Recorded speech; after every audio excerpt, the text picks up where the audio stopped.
Hi and welcome to Girl and the Hammer book club review on Galaxy in Flames. So I'm really excited to get going with this one because it's all kind of heating up in the story and it's just getting so good. Like, I have read it and I so want to go on to the next one, but I'm having to wait until we've done this book review. So I hope you like it. Please like and subscribe to the channel just to help support us and what we're doing. So thank you.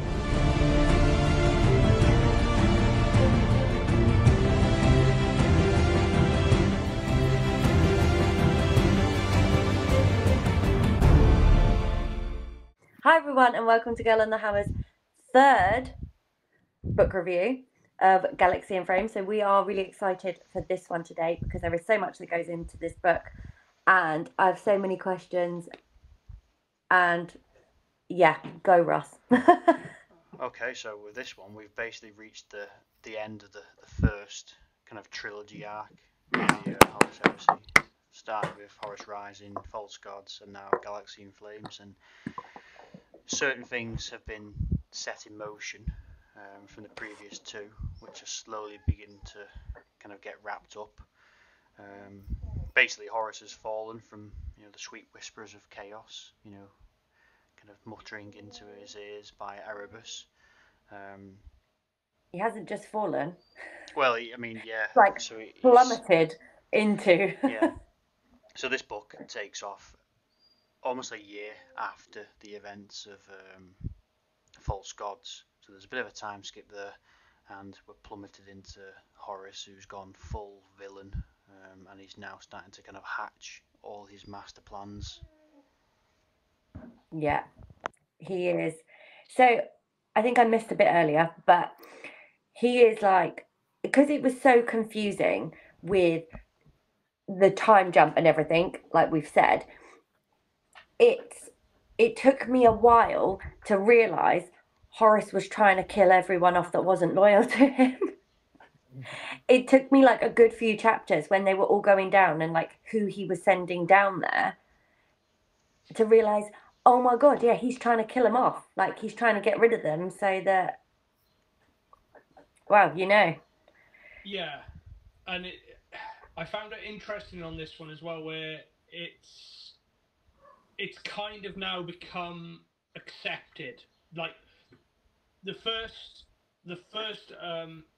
going to Davin because there's been an uprising against on a previously pacified world. Davin was the first one, and it was a shock. It was like, oh, how can someone have? We've been there. That was pacified. How can someone have turned against the Emperor, etc.?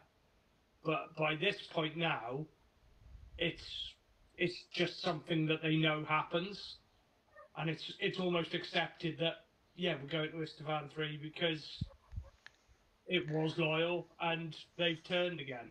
But they're quite shocked by that in the book at the start. That no one can kind of believe that a planet would be so stupid to turn from the light of the Emperor, sort of thing. Yeah. Didn't they just kill them all? They didn't actually. Was it? Well, I thought it's quite convenient, really, how this planet, they're at war with these people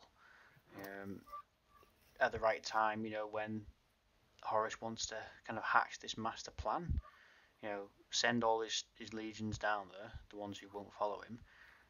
Yeah. Basically, virus bomb the hell out of everybody. Yeah. So there's so much that happens before that, though, isn't there? Yeah. Because part of what I think about the Istvan 3 thing, because of we've got the war singers and all that, and it's all played out early on. It's like, well, we thought they were a myth. We thought it was just like almost like a local legend, and it turns out that they're real. There are and the way I kind of get the feeling that the war singers themselves they're a type of psyker tapping into the warp somehow with these songs, and you do hear it later on in the book with a certain character that we'll come to. But it's almost like they were kind of on the verge of chaos anyway. Do it remind me of So Eldar, I'm wondering if it's... to be honest. Yeah, they were a touch, especially with the structures as well. Yeah. Where they'd cut... It was like all the structures aren't built as such. It's almost like they've grown. Yeah, like Wraithbone. Yeah. I think it was the Slaneshi cult, if I'm not mistaken. Yeah, because they were so some music, part don't of me they? is, Yeah. yeah. Part of me is thinking that they were almost a sacrificial pawn. They were, it's because like I think the governor says it as much. He does, yeah, at the end. Yeah, when he's fighting Lucius, he says, "Oh, I did my part." Yeah, he's heard the music or something, or the Yeah, galaxy yeah. sang to him, or something along those lines. So I think it's all part of Erebus's or the Word Bearers Logar plan. I think this has been it's literally just another Davin. Even they say like this feels a lot like Davin, only less swampy. I feel like there could have been It does, but there could have been another book put in here about everything that, especially that whole war with these people, or how they got corrupted or turned to, if it is Slanesh, or they've missed out on a whole kind of year there. They could have, and it's not the author's fault. It's, I imagine he's took direction from the library and said, this is where we want this book to end, so kind of, get it on. And I think maybe as well, if they had a book in between, it would have kind of foreshadowed what was going to happen a bit too much maybe in this one. Possibly, yeah. I mean, the shock factor was pretty big. Yeah. So maybe they didn't want to ruin that by kind of, you start that book off and all of a sudden Horus is a bad guy. He's already hatching these plans and he's picking his side. He's, he's starting to, round up all the remembrances. The Imperial faith is starting to really show itself now. Oh, yeah. I wanna talk about that, because what I don't get is, obviously they're all, what's it called? The something Divinitatis? Lectio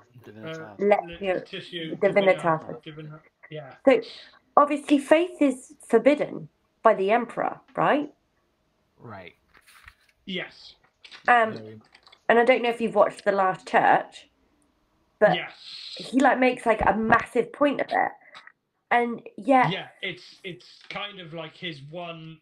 It's almost like his mission statement. Yeah. From the very start of the book. Uniting Terror. It's almost like religion isn't a thing. No, it's kind of like what it's just starts the war. Superstition. To get rid of religion. That's why he's starting the war, isn't it? Yeah. Really? Well, he completely shows up Logar in front, he completely admonishes him for starting up, for that kind of thing. But this is the thing. So it's forbidden, yet the Cinderman has had things where he was right, that pen was moving, wasn't it? And he was seeing visions of Keeler in the bay, whatever. In the medical bay. In the medical bay. Yeah. Yes. I mean, that was some manipulation, because he believed it was a vision. In fact, it was the Psyche, the woman. Is it the Navigator? Yeah. Oh, was it her? It was yes. her. Yeah. Oh, she okay. was she's a really powerful Psyche, and she, I guess. But he thought it was a vision, so he acted on it. But I thought that was actually from the Emperor, but obviously it wasn't. It was from her. But he believed it enough to spur him into action, and there's no one to kind of say otherwise, because she died. Yeah. Well, yeah. She died. Well, she did die, didn't she? Well, they used her, I guess, as a sacrifice, a big blood psychic sacrifice to summon, I guess, the demon. Chaos, wasn't it? Chaos, yeah. Yeah, the one they were kind of bargaining with, I guess, that, Yeah. Yeah, that's kind of like the because it's almost like Erebus is giving Horus you've got to make your choice now. Yeah. Sort of thing. Yeah, the middleman's here Horus, kind of thing. You know, one time only deal. Yeah. Take it or leave it. Yeah, and Horus then in the end makes his own sort of deal, doesn't he? Yeah. Yeah. Yeah. It's like I'll choose when I want to choose, and it's because he kind of stood up to it, didn't he? But what I want to know is, why is the Emperor, if he really doesn't like religion, allowing this to happen? Like, do you know what I mean? Like, through Keela, and like he's like spurring on like this religion to him being a god, isn't it? Like, well, if you remember towards the start of the book, or even when they have this in this meeting with the demon, he mentions that the warp is kind of out of control, and they've used the warp to kind of blanket, you know, everything. So the Emperor doesn't know any of this is going on, and Horus is relying on that blindness of the Emperor to do his thing, because if the Emperor knew, you know, Ultramarines would have been here, Blood Angels would have been there. What's going on with Keela then? So how is she getting her power? I thought she was channeling the Emperor. Well, the ultimate thing that at this point it's becoming clear that while the warp is strange and crazy and full of demons and the chaos gods and whatever, there is an aspect of it, and it's, you know, Psychers channel the warp, and there's a bit of what happens in the warp is almost like a twisted mirror to what happens in reality. So I'm wondering if this is because it's like I said, the warp is in a bit of a chaos sort of state at the moment, and it's in flux and everything, and they're using it to mask what's going on. Is there a bit of bleed through into reality? And because she believes so much, it's not so much the Emperor himself, but her own belief in a divine Emperor that's manifesting itself via the warp. Or maybe she was a latent psychic. Sort of thing. Maybe. Possibly, yeah.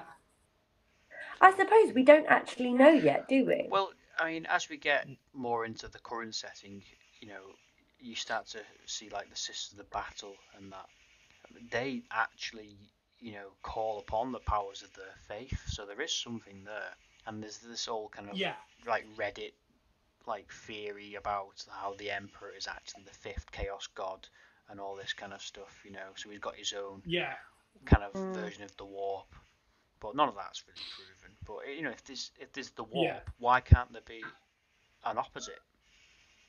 Well, yeah, I suppose so. There's got to be good and evil.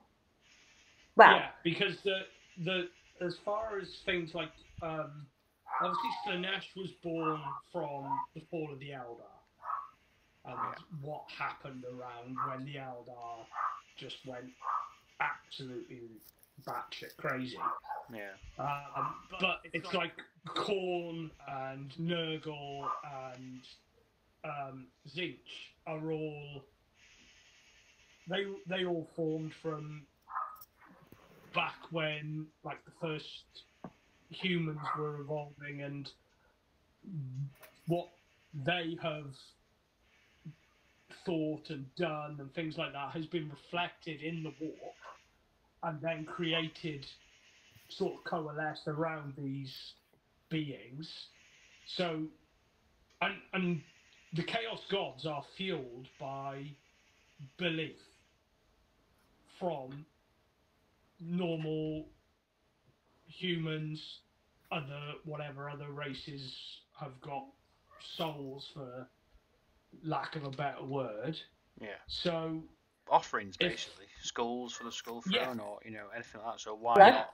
Why can't there be But prayers for the Emperor? so why can't they? Exactly, and there are theories that this was the Emperor's plan all along, was to banish all religion, so that then eventually a religion would spring up around him, and he therefore has no. He's got monopoly on There's it. no challenges to and then there's no challenges to maybe rob some of the power. It's all that control, isn't it? That could be challenged to him. Yeah. And maybe he needed all this to happen to root out the heretics. Yeah.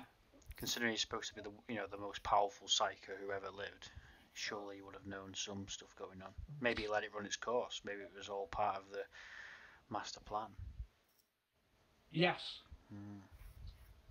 It's just so much. There's so much in this one that I need to know the answers to, and I'm like, I have so many questions. And so many characters who didn't get much screen time now getting it, like Saul Tarvitz, holding the line against, getting all the survivors together while everything's getting bombed, and obviously then you've got Garrow as well, and you see this bond between him and Tarvitz enough to kind of like just swap sides just on his word alone. Like, you're my brother, I need you to do this for me now, no questions asked.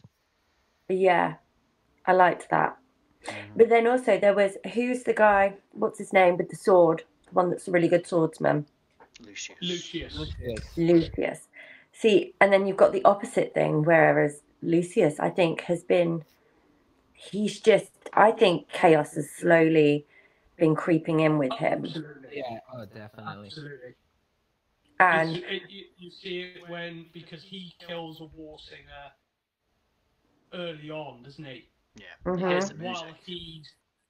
While he's killing that war singer, that's when he first hears the music, and then the more he's killing, the more the stronger the music gets, until essentially the music more or less takes him over, doesn't it? Yeah.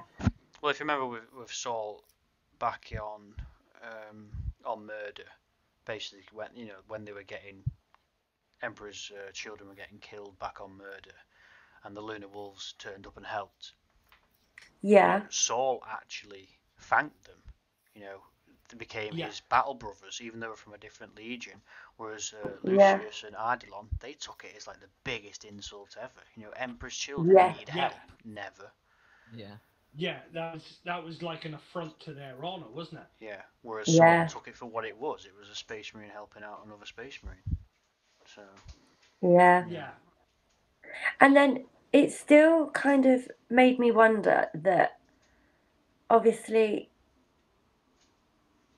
they all, like, it was all just like really confusing, because it was like some of the Astartes, like the different legions or whatever you want to call them, part of them were down on this planet, like sent to die by Horus, but then parts of them weren't. Do you know what I mean? That's what we were saying, before. Somewhere in that year history, they have put together a list of who would follow Horus and who wouldn't. We don't get any inclination of that. All you can assume really is that the Primarchs, because all those, all the Primarchs for each of those legions were present. But Mortarion was there, Angron was there, Fulgrim turned up. So they've had to sit down somewhere and gone, like, he will follow, he won't, he will, he won't. Okay, we'll go in, But that was their own, like, they sent their own men down there, didn't they? Yeah, the ones they knew would the not. Primarch. Yeah. And I think that's like from there was a spirit check, wasn't there? Yeah. Because yes. They did some fighting before everybody, so kind of just to keep up the charade of an actual legitimate campaign happening on that planet. Yes. So you had Eidolon on the planet. You had Lucius. They were fighting war singers before the plan even happened. This is where Garrow gets hurt, fighting a war singer. Yes. and then after the initial engagement, that's when I guess it would be the. I know they have a. They said something about a second wave after but this. I So, mean, it's really the second wave is the one. I don't think Garrow gets hurt in this one. He does. In He that does, one, yeah. when He gets outside the palace. He gets like quite a grievous wound. When Lucius kills the first one. Yes. Yeah. what in the last bit? She In the basically last fight, he gets crushed by a load of rubble that the war singer had done. Yeah. Because when that was in the fight before they went to the last fight. Yeah, this is where we find because in the later fight it describes him as having a bionic leg. Yeah, this is at that point, and it's still not fully knitted into his nervous Yes. system. This is So the it's fight kinda where like he's got a bit of a limp with it. yeah, this is the fight where Saul Tarvitz first sees Eidolon kind of like do this almost like psychic power or shout or screech, whatever it is. Then they go back to the ship, and then that's where he confronts him. That's where you find Fabius Bio. Yeah, doing all his experiments and on different things, and then because he actually was meant to go down, wasn't he? They were meant to send him, but he convinced someone else that he couldn't go down because he was going to. He swaps with ancient venerable Rylanor.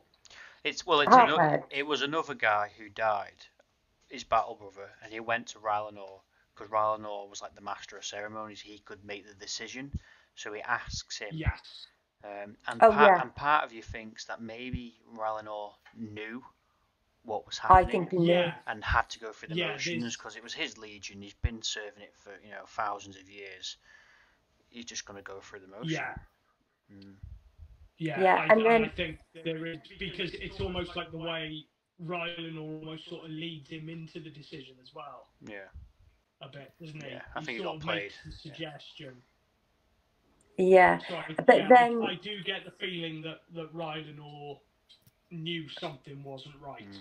And if anyone can survive what went on down there, I think Rylanor can, because it's a sealed unit, isn't it? A dreadnought. Yeah. Yes. Yeah. I think he does survive. There is a well-known story. There is a story later on in the Heresy involving Fulgrim going to Istvan 3, and someone is found alive. Let's just say that. Right, well, let's not go anymore. No spoilers. No spoilers. No spoilers. May or may not have repurposed the virus bomb. But there's a scene, and it's quite a way further forward in the Heresy, where basically, and you tend to find it a lot whenever people mention Rylan or on any social media, this speech comes up where he renounces Fulgrim completely. So Rylanor is not gone for good just yet. No, and but Sol kind of, as soon as he saw what was happening on the ship, so a ship, would that be the right word for it? Yeah. He finds the bombs. He finds the bombs, doesn't he?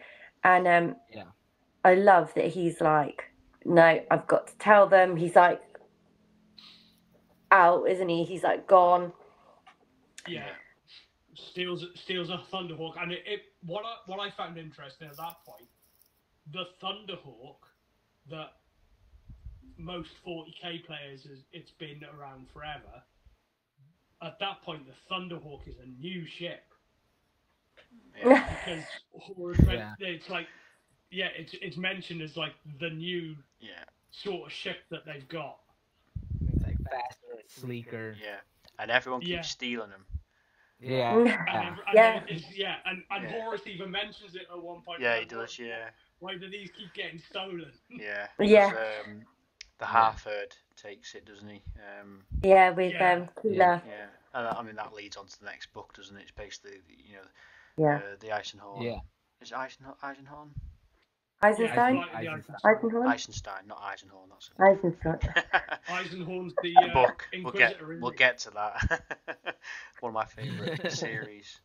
But yeah, so the next book's basically, I guess, Garrow trying to get a message through to the rest of the universe. Because it's mentioned near the end of this book, isn't it? That that the Eisenstein is badly crippled and damaged. goes into the warp. It's badly crippled and goes into the warp. So it's decided, it's unlikely it will survive. Yeah. And that's when they start talking about Istvan 5, which I'm not sure is that mentioned? It is because like the Eisenstein. Well, I don't know if it is 5 as well. In the book we just read now. Yeah. Horace is basically given Fulgrim this task of going to Istvan 5 to prepare it for something. I guess without looking into it, that's where they're going to make the final stand, because eventually the Emperor is going to hear about all these shenanigans going on, and he's going to come for Horace. So I've read the books, but without that prior knowledge, personally, I would have been thinking, well, this is where he's going to try and make his final stand, because he knows everyone's going to come from him, but so he needs to fight on his, his chosen. Like have an advantage. Yeah, definitely. Yeah, they're basically picking the turf, aren't they? Yeah, of course, yeah. So he sent off Fulgrim to get that prepared, whilst they kind of finish up here. And Horace mentions it a few times that they think they've delayed it too long. This was supposed to be quick in and out. The fact that Angron went down there to, deal with his own legion with his own bare hands, rather than leaving it to virus bombs, really was a thorn in the side for Horace. But he kind of just Angron kind of did a Leroy Jenkins, basically. That's exactly what it is. And basically then forced Horace's hand into intervening on the surface again, wasn't it? Yeah, I mean, the balance of power must have been so delicate there if he really did need the World Eaters, because that's the only reason he kind of let him get away with it, and then launched that ground phase, because he was like, well, we need the World Eaters. Well, he needed the Iron Hands. That's what Fulgrim was coming back from a failed mission to get Ferrus Manus. And his plan is going shit. Yeah, so if the virus bombs didn't kill everybody, Angron went down, and then here comes both Fulgrim and Malachor come and give them bad news. Essentially the plan was all the loyalists were on the ground, virus bomb them. No, they've got no warning whatsoever. Game over. But if Saul gets down there, spreads the warning, and then because you see it then later on with the Titan, Desire, where it's mentioned, they obviously got, because the Death Guard are taking cover. It's like, they obviously got the warning to take cover as well, and the Princeps is like, they shouldn't have got what warning? It's like they shouldn't have got a warning. I had the warning. I knew it, but they shouldn't have known. Yeah. So do you think if Fulgrim at that point? Sorry, go on. Yeah, at that point the plan is starting to go wrong, and then it just sort of gets worse from there. The people in the Titan knew. Just the leader, just the princess. Only the princess. The way it's basically the crew of the Titan. It's like you've got the princeps. Is like So the guy with the things in his head. Sort of Yeah. And then, so he knew. He knew, but the two Moderatis didn't know. You've got the one the Moriarty who was actually involved in the faith, and then you've got the other one who was kind of like on the fence about it. On the verge, But yeah, I was going to say, like, so if Fulgrim had succeeded in his mission to bring the Iron Hands into, the fold, do you think Horus would have killed Angron on the ground for betraying him, basically? I think absolutely, yeah. I think that would have been. He wouldn't have had to rely on the World Eaters then, because obviously the Iron Hands, their speciality is siege warfare. Yeah. I can't remember who persuades Horus to. Is it Malagast? Is it someone persuades Horus to kind of leave Angron to it, and I can't remember who says it. I think it is Malagast. It's either is it Malagast or is it Abaddon? No, because Abaddon's like, no, you've got to have discipline. You can't just go and do that kind of stuff. No, Horus comes to the decision that he's going to turn this L into a W. Yeah. He's going to turn it into a win because he never loses. Basically, yeah. And then he just says, like, nothing's ever going to catch me. And he's pissed, but he's just like, nothing's ever going to catch me unaware again. And so he makes the decision to, okay, let's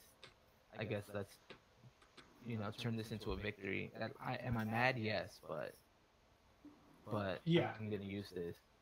Yeah. He started to get really mad once he realised that Cinderman and Keeler and everyone had got away. And that was a brutal scene. Yeah. Law in all the remembrance and like that. And I know. Yeah. So I can't remember if it started off with the vision, like Keeler and Cinderman, and I think had the vision of what was happening on the planet with the virus bomb. They were having that vision of them, like the skin melting off their bones and stuff, weren't they? Right. Yeah. And then they went there, and she was like guiding them, wasn't she? Euphrates saw that once she Yeah. That's how she wakes up. That vision was, by all accounts, real. That wasn't the navigator manipulating, No, things. No. That was, by all accounts, real. No, because by that point, the navigator's dead, isn't she? Yeah. But who is that? It's like, I just think, maybe, I don't know, like, is it the Emperor? Like, is he guiding her? I think most psychers, or some psychers, they can see visions of the future, but they're really unreliable. Mm-hmm. So they're just seeing a version of the future. Yeah. It doesn't necessarily mean it's gonna happen, but much like Horus saw the vision of pretty much the 40K universe. Yeah. Yeah. Like it would if he would have fallen, that would have never happened. But they just see a version of the future, so I think that's what was happening there. But she also like stopped Maggard from. She stopped the bullet. Yeah, she stopped. Like it was like she stopped time, wasn't it, as well? Yeah. Yeah, I definitely think it's leading into. Obviously, she's being described as the first saint, but I think it's leading into it. Maybe she is just a latent psyker, and up until that point, it wasn't known.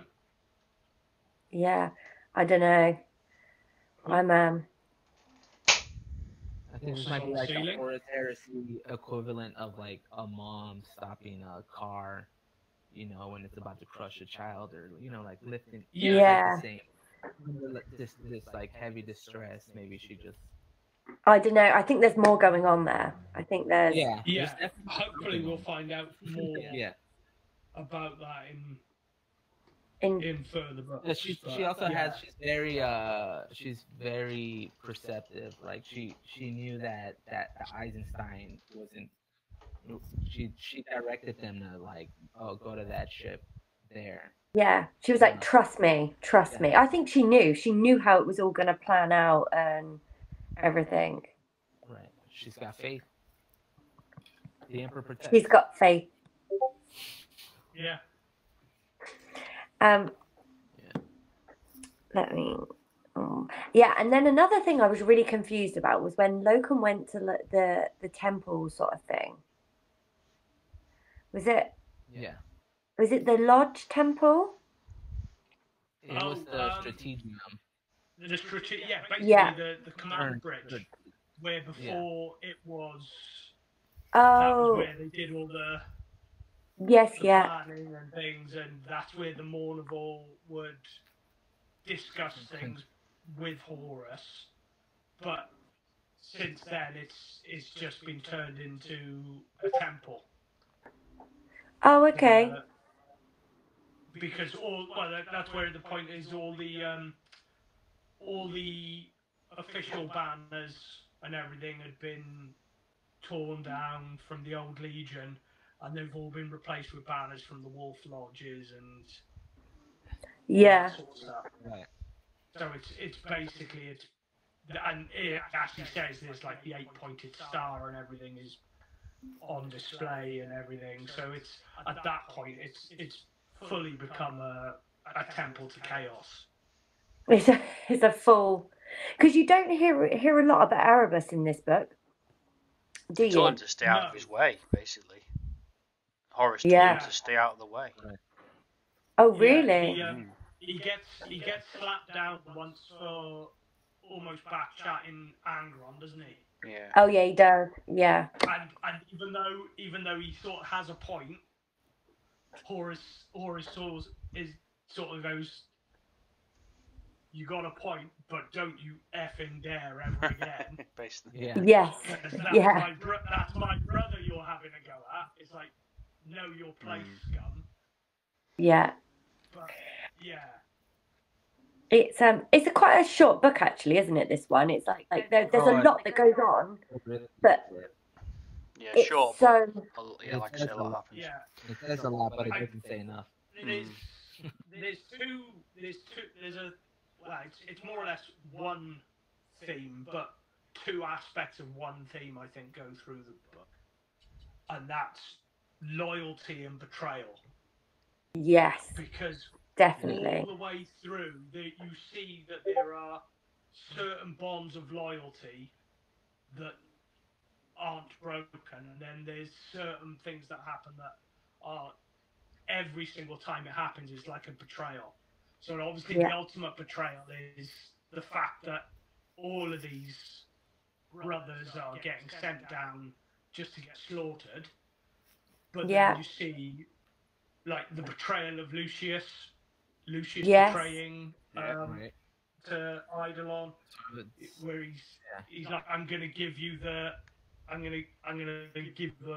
war. I'm gonna give you this battle. And basically, he essentially then, granted, he's probably falling to chaos at that, or fallen to chaos at that point.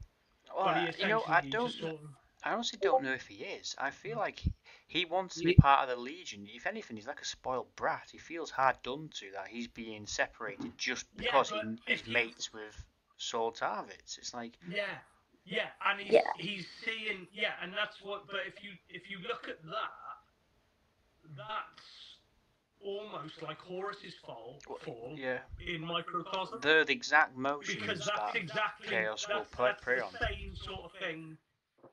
That's the same sort of thing. It was like, because obviously Horus didn't see any statues to himself. Yeah.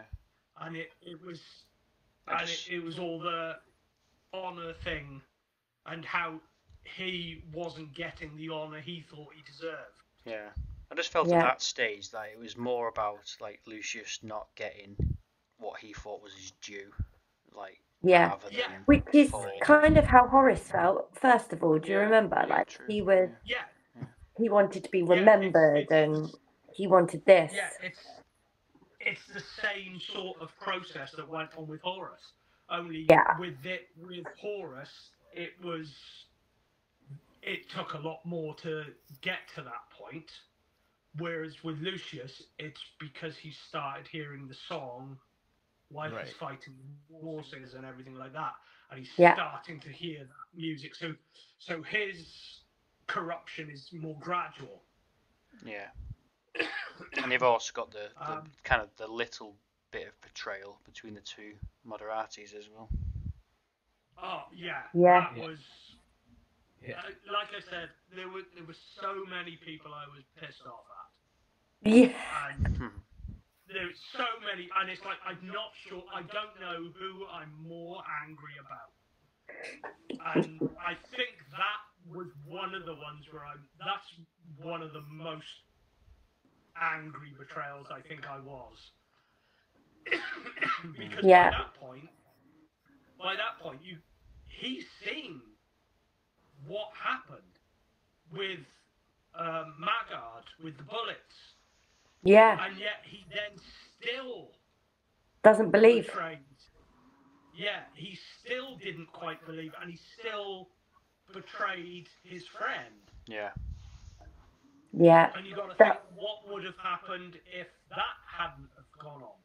If that doesn't happen, they got a motherfucking Titan on their side. Yeah. Do you know, I thought that. I thought, God, how can you just not believe? Because did he kill him in the end? Yeah, he shot him. He shot him. I thought he did. He does. Yeah. That's the bit I don't get at all, because he's seen firsthand. How much more proof does he need? I know. That really, it kind of confused me, but I don't know. But again, with him, it was, I want to get my own Titan one day. Yeah, it was all personal gain.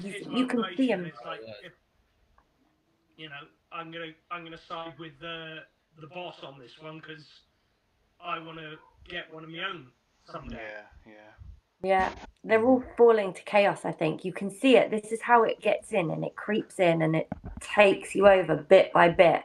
All these little, for personal gain, it's all like ego-based, it's all very isn't it? Slanesh, isn't it? Yes. It is Yeah. Slanesh on this point, I would say. And it's all pride and envy and, you know, I want this, I'm entitled to jealousy. this.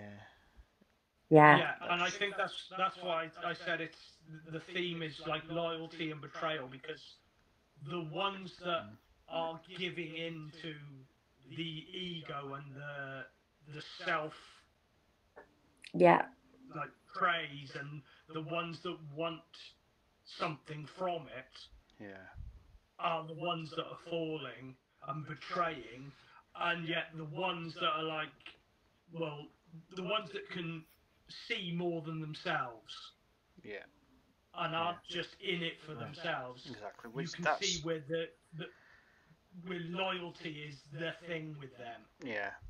I mean, for somehow, I mean, it must be like a defect in the gene seed, really, for Saul, because he's such a black sheep in the Emperor's Children. How has he changed so much from like the gene seed of Fulgrim to be like that? Because they're all the same. They're all like pride and, you know. Yeah, well, is it a gene seed thing in particular, or is it more? I mean, he was just always destined to be like a line commander too. He was never destined for glory.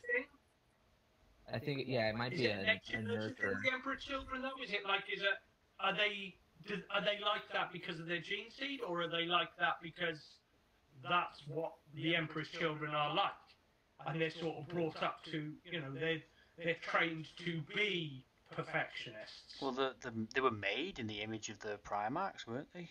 To embody everything that they do. Yeah. It's kind of like that nature and nurture thing, isn't it? Like, are they made like that? It's a nature-nurture debate, isn't it? It's like, it's like, are the Death Guard just, you know, they just don't, they're very utilitarian. Yeah. And things like that. So it's like, is that just a learned behaviour, or is that genetic? Is that down to their gene seed? Yeah. And it's the sons of Horus who have actually got the most kind of different kind of personalities going. Really. Well, they're the ones who question the most out of all the legions. I mean, you've got one. I don't know if it's just the way they wrote it, but obviously you've got one kind of Death Guard. You've got Garrow. You've got one Emperor's Children. I mean, technically you've got one World Eater. I can't remember what his name was. Yeah. But, I mean, he didn't really believe, you know, he had to see the kind of bombs falling before he'd actually believe what the hell was going on. Yeah. Yeah. Sons of Horus, they've got multiple people, you know. They're the ones who are most divided. Yeah, they had loads down there, because obviously you had Torgadon, didn't you? And then you had Cruz, Loken, and there was quite a few of them. And that little bit towards the end of the book where Abaddon said he's got to basically keep an eye on Togaden. On Little Horace. Yeah, Little Horace, sorry. Axeman, that's it, yeah, sorry. Yeah. Because you see then it's like one of them's got doubts, and it isn't Abaddon. Abaddon has no doubts at that point. No. But doubts. It didn't stop him killing Togaden, did it? He still did it. He still did the deal. I can't believe he did that. Can we talk about that? What happened there? I can't believe. I honestly nearly cried. Oh my god. Yeah. Again, it was betrayal. Yeah. It was brutal. It was. Can we all just have a minute silence for him? Because he's just. He was one of my favourite characters, and he literally, I can't see how he can come back to life or anything. They literally chainsawed his head off, didn't they? Basically, yeah. Don't say anything. No, I don't think there is anything.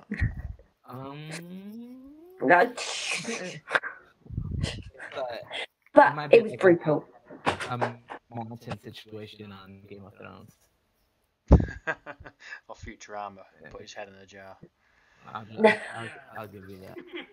Oh my god, have you seen that new Ant-Man and the Wasp film, the Quantumanium one? They literally, the head with the little body. Weird. Oh yeah, I still haven't seen that yet, but weird. But yeah, that's kind of. But I was absolutely devastated, because it was brutal. Like, it was just brutal, and it was sad. And they were like part of their. They were like their brothers, weren't they? That. Yeah. I kind of get the feeling as well that was maybe almost like a sort of initiation for Little Horace. Yeah. Like you've got to do this to be part of us properly. Yeah. Because up until that point, he's just sort of been like tagging along, hasn't he? Yeah. We haven't really heard much about him, have we? Not like loads and loads. No, you've heard more about Abaddon wandering the halls of the vengeful spirit, and because who did Abaddon kill? He didn't kill anybody. Who killed Togaden? That was Little Horace. Little Horace. Yeah. So who killed Loken? That was Abaddon. Yeah. I feel exactly the same about that. Oh look. Sorry. But so who killed Loken?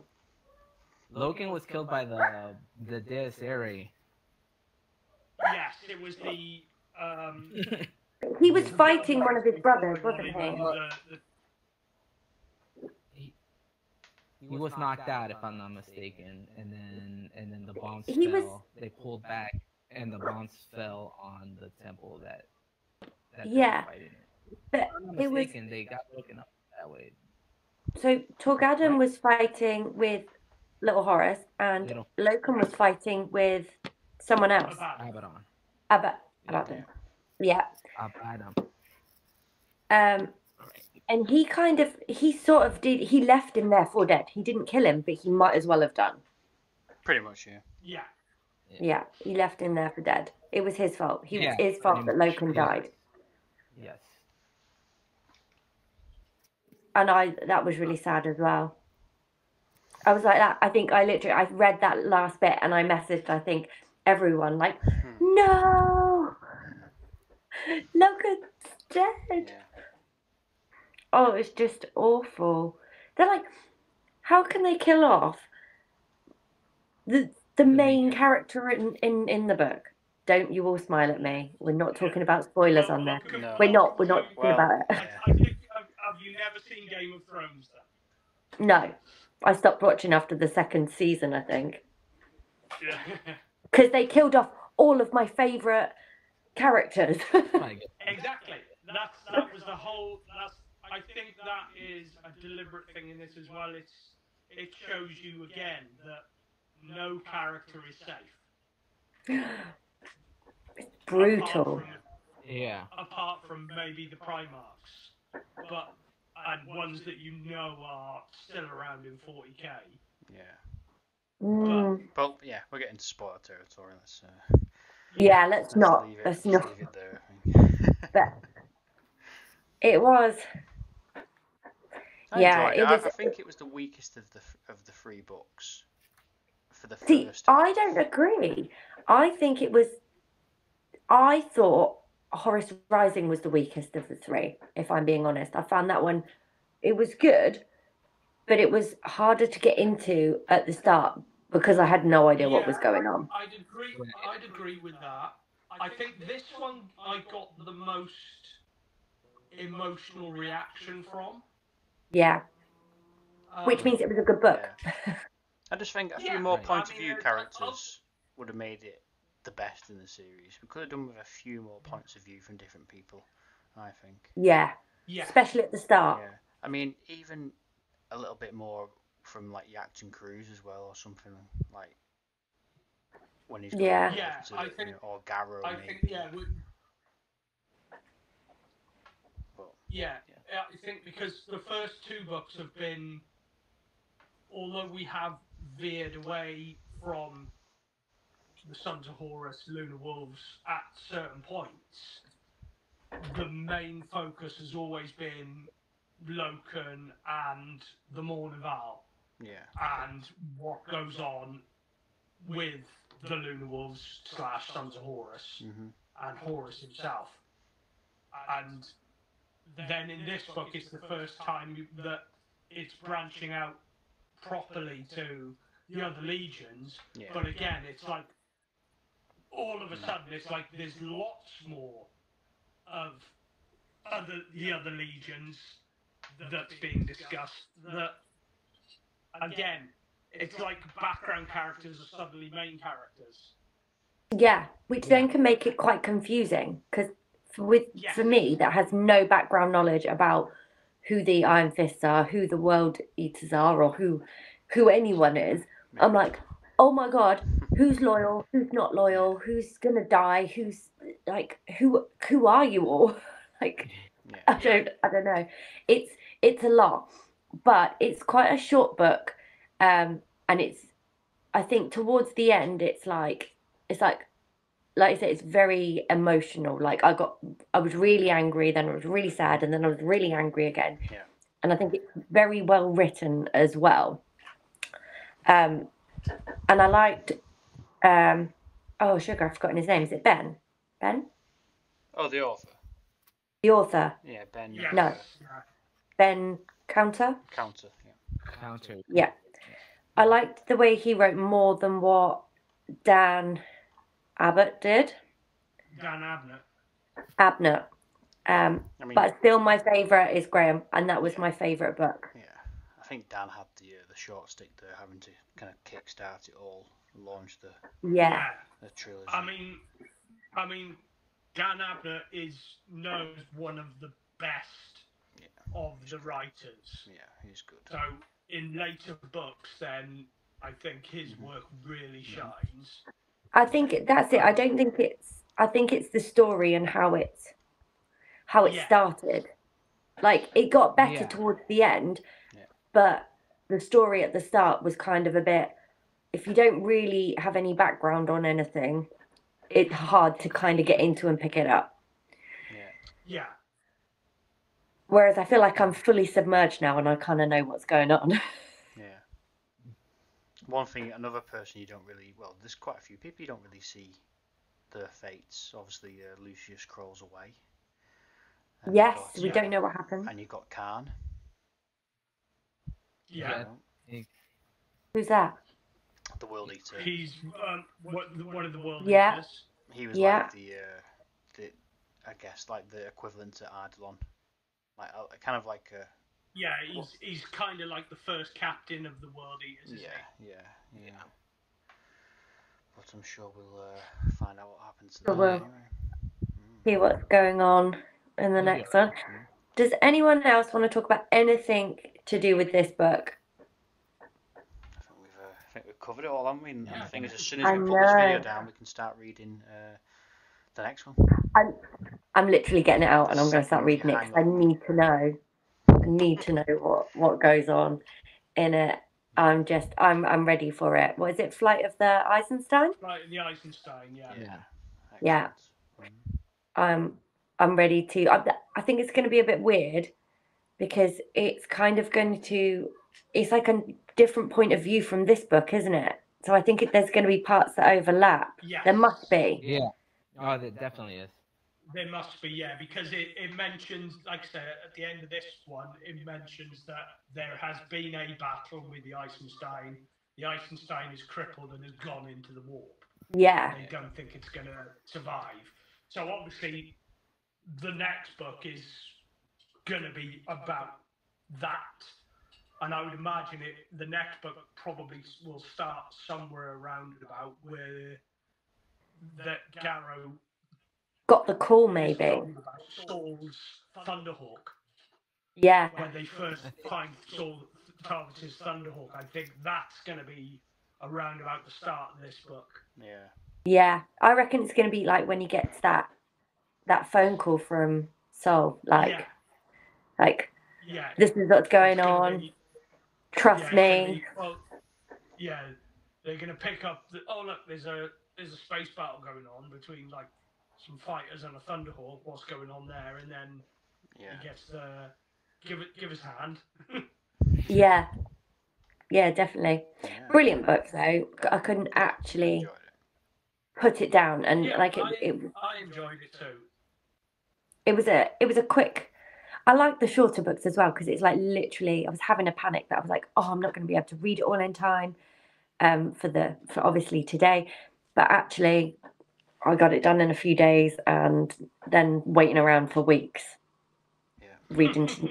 Waited to read the next one, like, oh no. But no, it was good. I enjoyed it very much. Yeah. Anyone have any parting comments before we wrap this up? No, not for me. Not I can think of, no. Erebus is still an asshole. Other than that. He is, but we didn't get to see him much in this one. He got told off, so. Yeah. Honestly, I think Alanhurst's worse than Erebus. He's I think the villain in that whole book for me was Khan. What an absolute asshole. Yeah. Even that's a fair point. Again, for me, the biggest villain in the thing was the other Moderati. Yeah. How could he not believe? Yeah. That's the biggest villain in the book for me because it was like after everything he's seen, he's gone, nah, stuff you. I want promotion. Yeah. He really got to you, didn't he? him and Lucius. Yeah. Oh yeah. I know. Yeah. Lucius is back. The same, aren't they? Yeah, absolutely. It's just like you said, you hit the nail on the head there, Mike. There's a lot of loyalty and a lot of betrayal. That sums up this book brilliantly. It's two sides of the same coin, I think. Yeah. On this. Good versus evil. Yeah, pretty much. Fabulous. Right, so if we are all done, we've got nothing else, then I'd just like to thank you all for coming and joining us, even with our technical difficulties, with all sorts of stuff that went on, for the third book review. It's been good. I can't believe it's 3 months old already. I know, yeah. It's gone quick. Really quick. But no, so read the next one. Similar time next month. Excellent. Oh, we've also got Hallowed Ground in 2 weeks. We've got that on, was it the 14th? 14th, yeah. Miguel, have you read it? Yeah, I read it. No, okay. I'm not in the Age of Sigmar ones yet. Read it. Honestly, you don't need to be in that world to read it. Read it. Read it. I'm reading Infinite and the Divine at the moment as well. So that's another good book. Yeah. Yeah, like that. that's my other read at the moment. No, Okay. I'm well, yeah. See, I'm looking forward to Hallowed Ground. 2 So weeks then for Hallowed Ground. 2 weeks. See you see you lot then. Yeah. Okay. Take care. Bye, Thanks guys. everyone. See you Bye. later. Bye-bye. Bye. So I just want to say a huge thank you as well for everyone that's supporting the book club, and for also all the patrons that have subscribed just to help support us on there. Please join our Discord group. It's completely free to join the Discord group. Or if you really want to help us out and help support us, then you can just join our Patreon just to subscribe and just help support us really. So I would just like to say a massive thank you to everyone that has. Yeah, it just enables us to give more back